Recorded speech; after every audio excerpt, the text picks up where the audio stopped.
குரு இருக்கா பாருங்க. கடகத்துல குரு சிம்மத்துல இருங்க இருங்க. புரட்டாசி பக்கம் எடுங்க. முதல் பக்கம் பட்டாசு எடுத்துட்டு அதில் கடகத்தில் செவ்வாய் இருக்கா? அது கடகம் சுத்தம் மச்சான். அதில் நடுவில் படிங்க. புரட்டாசி 22 போட்டுக்கலாம் பாருங்க. 22 கடகம் குருன்னு போட்டுக்கலாம். அதான் புரட்டாசி 22ஆம் தேதி வந்து குரு பயிற்சி ஆகுது. அந்த குரு பயிற்சி வந்து உனக்கு கன்னிராசிக்கு 11ஆம் இடத்துல குரு உச்சம் அடைகிறாரு.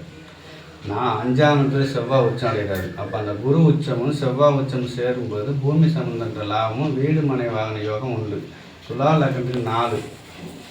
அப்போ 4ல் செவ்வாய் உச்சம், 8, 9, 10ல் குரு உச்சம். 10ல் இருக்கிற குருவும் 4ல் இருக்கிற செவ்வாய் உச்சம் ரெண்டுமே உச்சப்பட்ட கிரகம். அந்த உச்சம் பார்க்கும்போது உனக்கு யோகம் உண்டாகக்கூடிய பூமி சம்மந்தப்பட்ட லாபம் உண்டு. அந்த 11 மாதத்தில் வர்ற ஐபிஎஸ்லேருந்து உனக்கு அந்த ஒரு அதிசார கதியில் வர்றாரு குரு. 40 பக்கம் முடிச்சுட்டு 40 ஆகிடுங்க. கடகத்தை விட்டு எப்போ மிதனத்துக்கு போகிறாரு பாருங்க. 40 எத்தனை பக்கம்? பார்த்துட்டே வாங்க. கடகத்தில் இருக்குது எங்கே இருக்குன்னு பார்த்துட்டே வாங்க. கடகத்தில் எப்போ குரு இல்லையே மிதனத்துக்கு இருக்கான்னு பாருங்க. மறுபடியும் ரிட்டர்ன் ரிவர்ஸில் போயிடுவாரு மிதனத்துக்கு.